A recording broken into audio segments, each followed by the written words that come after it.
ছাত্রবাবুর কাছে আমাদের ফ্যামিলিগতভাবে আমরা প্রায় ওনাকে মাস চিকিৎসা করাই, কিন্তু আমরা যখন আগামীকাল রুগী নিয়ে আসি ওনারা একজন ডাক্তারবাবুকে দিয়ে আমাদেরকে সিজার করায় এবং ওই সিজারের জন্য এটা আমাদেরকে বলা হয় ফ্রিতে করা হচ্ছে, কিন্তু আমাদের কাছ থেকে পর্যাপ্ত টাকা নেওয়া হয়েছে।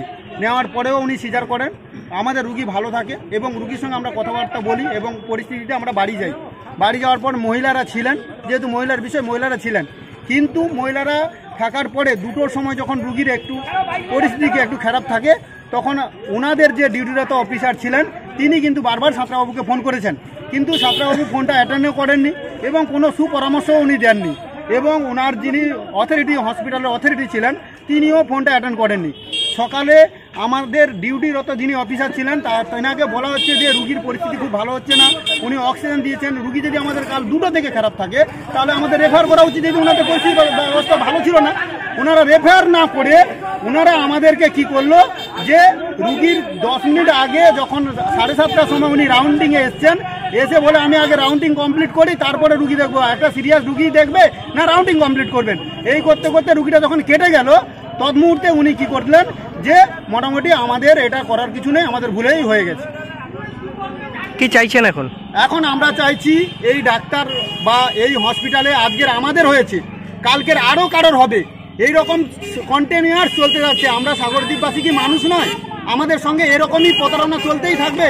আমরা আর কি করলে ভালো হবে আপনারা বলুন। এবং আমাদের যিনারা আজকে দায়িত্বশীল আছেন স্বাস্থ্য দপ্তর নিয়ে, এখানকার যিনি মন্ত্রী সাহেব আছেন ওনার কলজোড়ে অনুরোধ করে বলছি উনি আমাদেরকে বাঁচানোর জন্য কি ব্যবস্থা নিচ্ছেন উনি আমাদেরকে একটু স্পষ্টভাবে বললে আমরা এই ব্যবস্থা থেকে মোটামুটি আমরা এই অবরোধ তুলে নেব।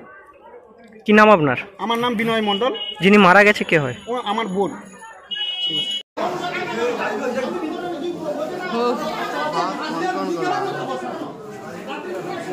কি হয়েছে সমস্যা? আমাদের এখন বিক্ষোভ চলছে। আমার বোনকে মঙ্গলবার বিকেল 3টায় ভর্তি করেছি। ভর্তি করার পরে ডাক্তারবাবু সোমবার সকাল 6টা থেকে খেতে না বলেছে, খাবার না দিয়ে তার 2টোর সময় ওটিতে নিয়ে গিয়ে হয়েছে, ওটিতে সিজার করা হয়েছে। সিজার করার পরে রুগী এবং বাচ্চা রুগী সুস্থ আছে, নিয়ে এখানে রাখা হয়েছে। এবারে ওনারা বলছেন যে জল দেওয়া যাবে না, রুগী জল খেতে চাইছে, খাবার খেতে চাইছে, রুগী একদম কিছু খায়নি। রাত্রি 2টো পর্যন্ত একদম সুস্থ, আমরা 11টা 12টা পর্যন্ত ছিলাম, তখন সুস্থ কথা বলেছে আমাদের সাথে, তারপরে ভালো ছিল। 2টোর সময় রুগী হঠাৎ অসুস্থ হয়। এখানে যে নার্স এবং ডাক্তারবাবু ছিল তারা এলেন, এসে দেখাশোনা কি করেছে, করার পরে সে একই অবস্থায় আছে। একবারও আমাদের বলেনি যে বাইরে নিয়ে যাও বা রেফার করে দিচ্ছি, সেটা বলেনি। সকালে বলছে ইসিজি করো, ইসিজি আর রক্ত রিপোর্ট করো। সকালে তখন খুলেনি, আমরা করতে করতে 7:30টা বেজে যায়।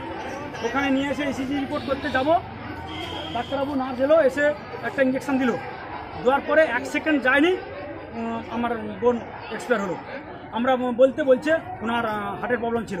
যদি হার্টের প্রবলেম ছিল ডাক্তারবাবু আগে কেন আমার ছাত্রবাবুর কাছে মাস চিকিৎসা করানো হতো? ওখানে 1 বছর যাবত উনি দেখেছেন, একবারও বলেনি যে হার্টের প্রবলেম আছে বা কোনো কিছু। উনি একবার রাত্রে ডাক্তারবাবুকে ফোন করেছে, একবার উনি আসেননি, দেখতে আসেননি। এখানে পরিবেশ একদম খারাপ, একদম কোনো পরিষেবা নেই, কোনো ব্যবস্থা নেই। এখানে মন্ত্রী এলাকা, উনি কোনো কিছু করেননি, উনি দেখেও নি, একদম কোনো কিছু করেননি।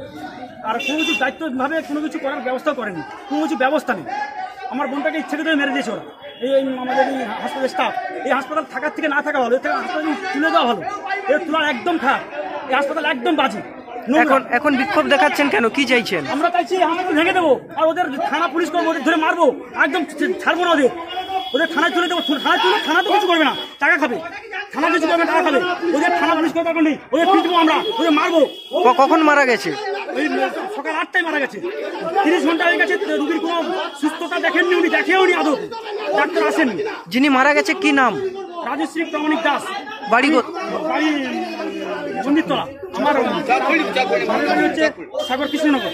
আমি তার দাদা তাপস প্রামাণিক বলছি। আপনার নাম? তাপস প্রামাণিক। Thank you.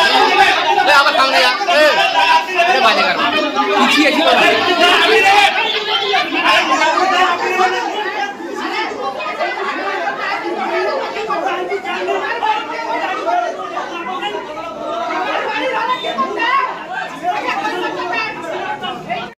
আজকে যে মেয়েটা মারা গেল সেই মেয়েটা কিন্তু আমার বাড়ির পাশের বাড়ি, আমাদের বাড়ির পাশে বৌমা।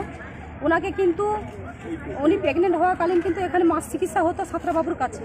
পার ডে উনি মাস চিকিৎসা হতে আসতো, 1000 টাকা করে নিত। উনি আজকের দিনে আজকে যে ডেলিভারিটা হয়েছে, কালকে ডেলিভারি হওয়ার পর কিন্তু যে ডেলিভারি করেছে সে কিন্তু সাঁতরাবাবু নয়, সাঁতরাবাবু বাদে কিন্তু অন্য ডাক্তার কিন্তু ডেলিভারি করেছে। আজকে যে রুগীটা মারা গেল, ডাক্তারবাবু কিন্তু বলতে পারতো যে এখানে চিকিৎসা আমাদের পক্ষে সম্ভব নয়, তাহলে কিন্তু আমরা আগে থেকে কিন্তু একটা স্টেপ নিতাম, আমরা রেফার করতাম, কী করতাম না করতাম আমরা কিন্তু রুগীকে দেখে নিতাম। আজকের 2 মিনিট 4 মিনিট বলছে, 2-4 মিনিট বাকি আছে, এখানে রুগী রেফার করলে কিন্তু বাঁচবে না।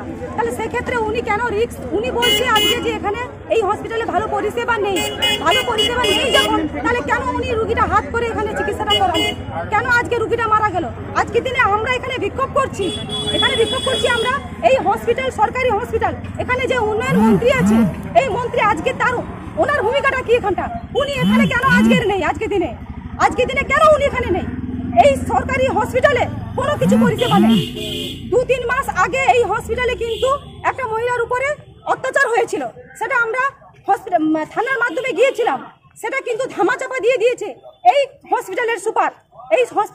ধামাচাপা দিয়েছে এবং সেই মহিলাকে কিন্তু হুমকি দিয়েছে, আপনি যদি কেসটা না তুলে নেন আপনার চাকরিটা খেয়ে নেবো, আপনাকে মার্ডার করে দেবো। তাহলে আপনারা বলুন জনগণেরা, আমরা আজকে এই জায়গাটা কেন উপস্থিত হয়েছি?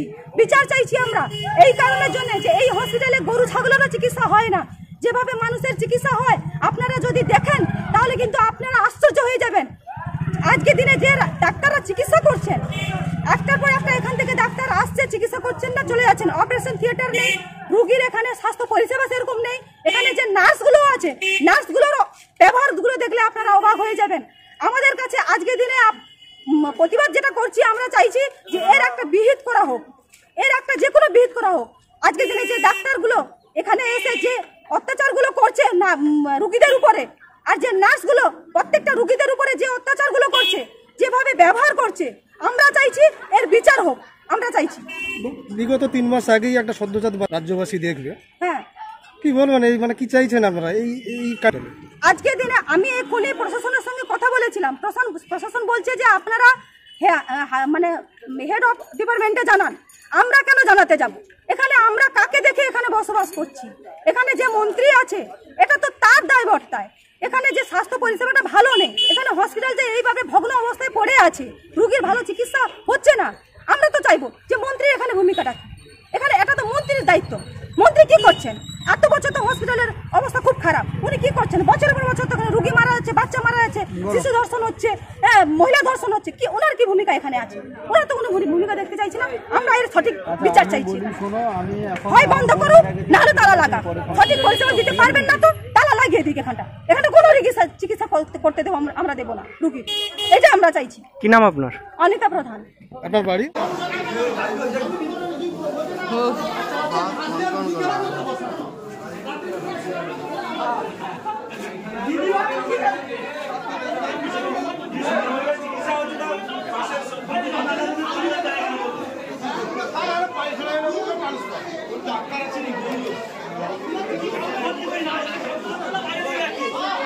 কাউকে ভর্তি করে না, মারা দিবে, যাকে ভর্তি করবে না।